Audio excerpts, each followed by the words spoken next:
Voilà, nous allons maintenant apprendre à écrire des réactions redox complètes. Alors voici une équation qui vous est proposée dans votre livre.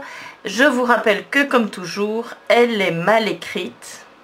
Alors il y a plein de choses inutiles, il y a aussi bien des ions acteurs que des ions spectateurs. Donc nous allons d'abord faire un peu le tri dans tout ça.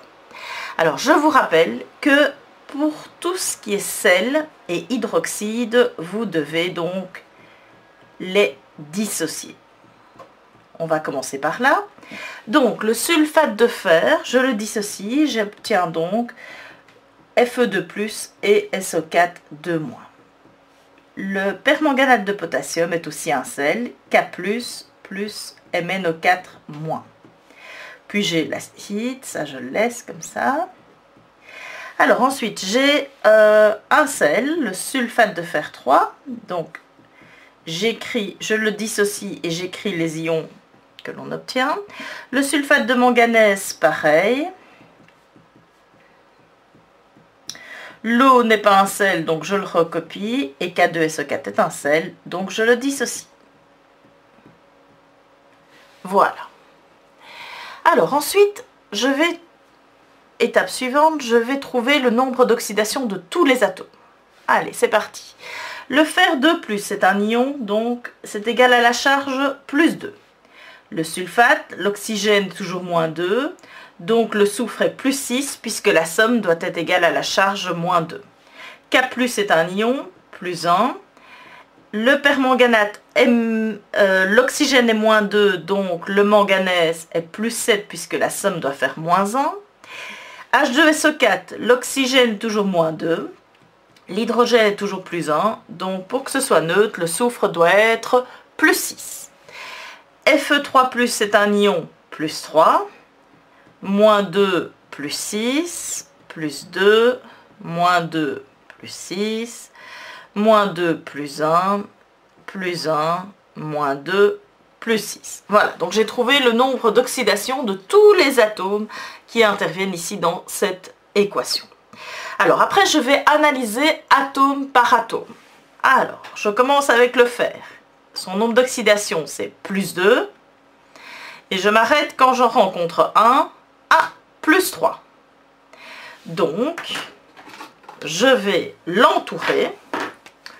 Le fer 2+, passe de plus 2 à plus 3. Donc, son nombre d'oxydation augmente. Il subit donc une oxydation. Voilà, je continue. Le soufre, plus 6, plus 6, plus 6, plus 6, plus 6. Il ne change pas de nombre d'oxydation. L'oxygène, moins 2, moins 2, moins 2, moins 2, moins 2, moins 2, et moins 2, il ne change pas non plus de nombre d'oxydation. Le potassium, plus 1, il ne change pas non plus de nombre d'oxydation. Le manganèse, plus 7, plus 2. Ah, il change de nombre d'oxydation. Mais attention, vous ne devez pas prendre le manganèse tout seul, vous devez prendre le manganèse dans l'ion dans lequel il est. Donc, le manganèse qui est plus 7 va se transformer en Mn2+, qui lui est plus 2. Donc, comme on passe de plus 7 à plus 2, c'est bien une réduction. Je continue. H, plus 1, ça ne change pas. Et le soufre et l'oxygène, je l'ai déjà fait précédemment. Une fois que vous avez fait ça, vous voyez plus qui sont les ions acteurs, ceux qui vont réellement se transformer. Par exemple, les sulfates que vous voyez ici, qui traînent un peu partout, sont des ions spectateurs. Ils ne vont pas subir de transformation. Donc pour écrire mon équation redox, enfin mon équation qui traduit donc cette réaction redox, je ne vais prendre que les ions qui changent vraiment de nombre d'oxydation, donc les ions acteurs. Donc ici, première étape, rappelez-vous, on va suivre la méthode. Première étape, qui se transforme en qui? Eh bien, c'est le fer 2+, qui se transforme en fer 3+. Deuxième équation partielle, c'est le permanganate MnO4- et plus précisément le manganèse qui passe de +7 à +2 dans l'ion Mn2+. Mais donc vous prenez bien Mn avec l'oxygène pour former vraiment l'ion permanganate. Hein. On ne le casse pas, on garde l'ion intact. Deuxième étape, on pondère l'atome étudié. Alors, dans la première équation, c'est le fer que j'étudie. 1, 1, c'est bon. Dans la deuxième équation, c'est le manganèse. Il y a bien un manganèse à gauche, un manganèse à droite. Tout va bien, j'ai bien pondéré l'atome en question. Puis je dois ajouter les électrons. Alors soit la première elle est facile, vous le faites à l'instant, soit, bon, avec une petite réflexion, soit vous appliquez la formule, c'est l'écart entre les nombres d'oxydation. Entre +2 et +3, l'écart est de 1 électron, fois le nombre d'atomes, et comme je n'ai qu'un fer, que ce soit à gauche ou à droite, 1 électron fois 1, ça fait bien 1 électron, que j'écris toujours du côté où le nombre d'oxydation est le plus grand, c'est bien à droite. Donc vous voyez que cette formule que l'on a vue pour les équations partielles plus compliquées s'applique aussi à de belles petites équations partielles comme la première. Alors la deuxième est un peu plus compliquée. Donc on va appliquer la formule. Donc l'écart entre +7 et +2, l'écart est de 5 électrons. Et je n'ai qu'un seul manganèse, donc 5 électrons fois 1, ça fait bien 5 électrons que je place toujours du côté où le nombre d'oxydation est le plus grand. Pardon, c'est-à-dire de ce côté-ci, à gauche, là, +7 est plus grand que +2. Alors, troisième étape, est-ce qu'au niveau des oxygènes, c'est bon ? Alors la première, elle est parfaite, hein, il n'y a rien à changer. La deuxième, vous voyez que j'ai 4 oxygènes à gauche, mais je n'en ai pas à droite. Donc je vais rajouter 4 oxygènes, et rappelez-vous, comment compléter quand il manque des oxygènes, on rajoute des molécules d'eau. Donc je rajoute 4 molécules d'eau à droite. Maintenant l'oxygène est pondéré, hein, c'est bon, j'ai bien 4 oxygènes à droite, 4 oxygènes à gauche. Il est bien équilibré, pardon, mais il manque des H. Alors, ici, j'ai pas de H à gauche, et là, j'en ai 8. Donc, je rajoute 8 H+ à droite.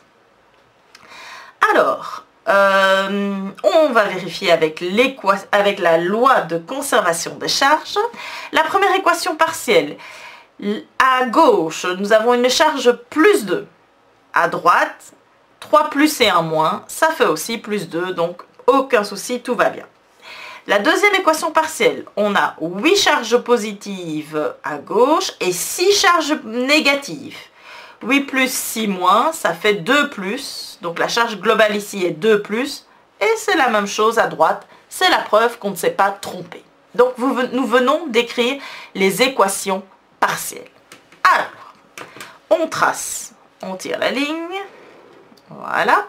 Et avant d'écrire l'équation globale, rappelez-vous, il faut égaliser le nombre d'électrons. Vous voyez que la deuxième équation partielle, j'ai 5 électrons, mais je n'en ai qu'un dans la première équation partielle. Donc je vais multiplier la première équation partielle par 5.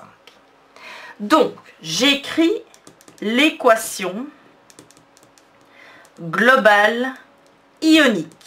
Alors, rappelez-vous, l'équation globale ionique, elle ne reprend que les ions acteurs.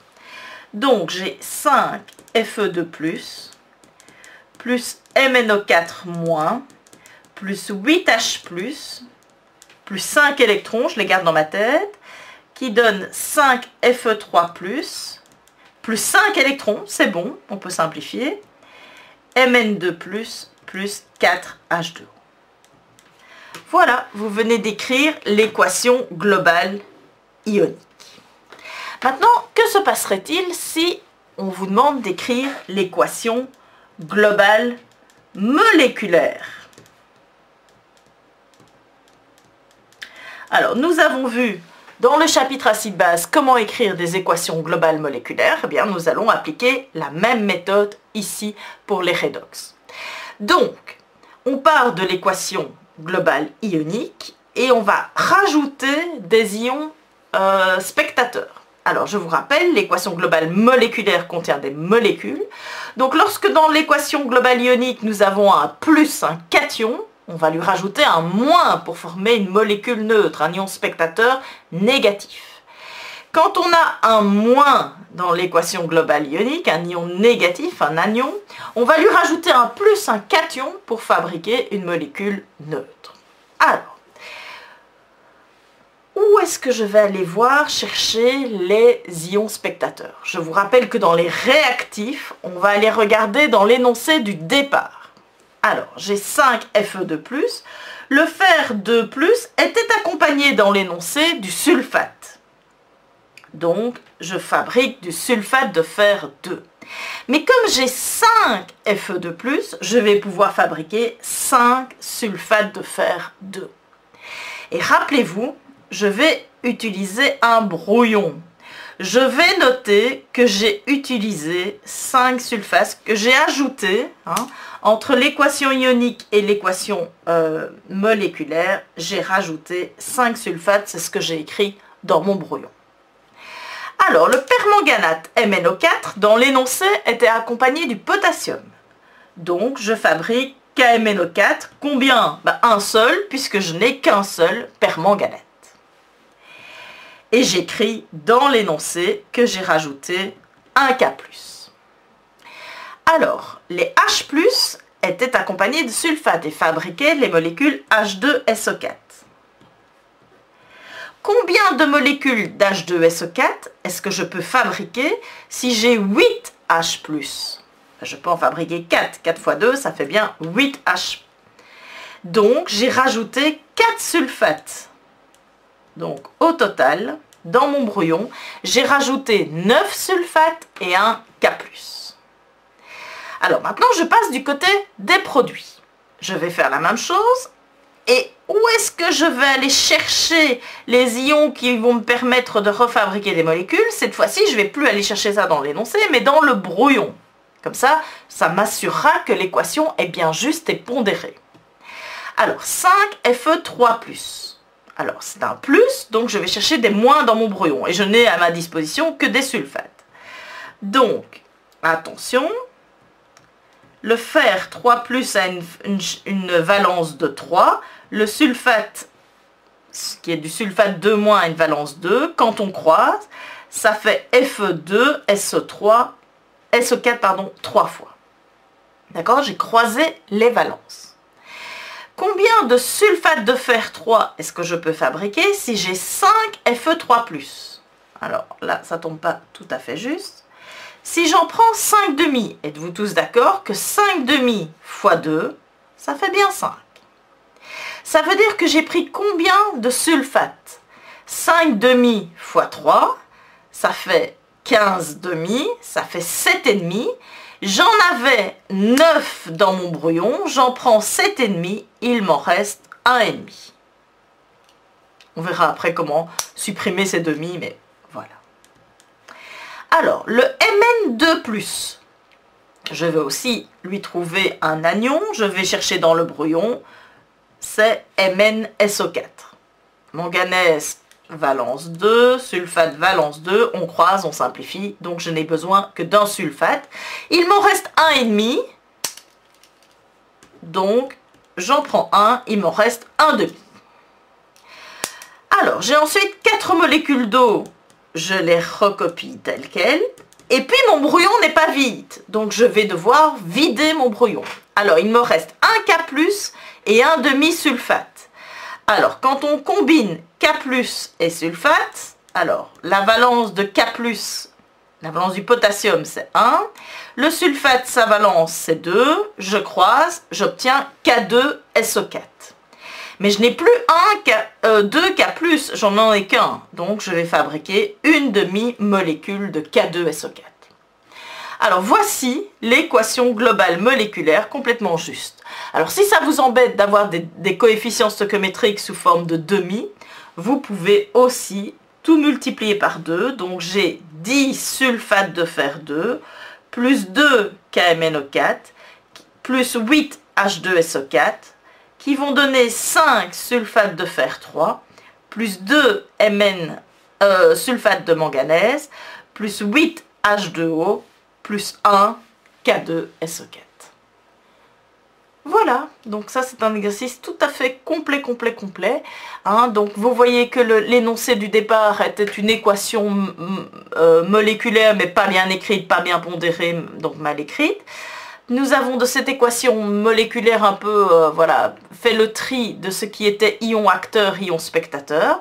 Nous avons repris que les ions acteurs, cela nous a permis d'écrire l'équation ionique qui montre vraiment les changements subis par les molécules lors de la réaction d'oxydoréduction. Et puis nous avons écrit l'équation globale moléculaire, parce que vous savez que les ions ne se trouvent pas dans des pots tout seuls dans les laboratoires, ils sont accompagnés des ions spectateurs. Hein. Les ions Fe2+, par exemple, sont toujours incorporés dans des sels, et donc il y a les ions spectateurs, ils sont accompagnés d'ions spectateurs, et grâce à ça j'ai réécrit l'équation moléculaire faisant intervenir les ions acteurs et les ions spectateurs.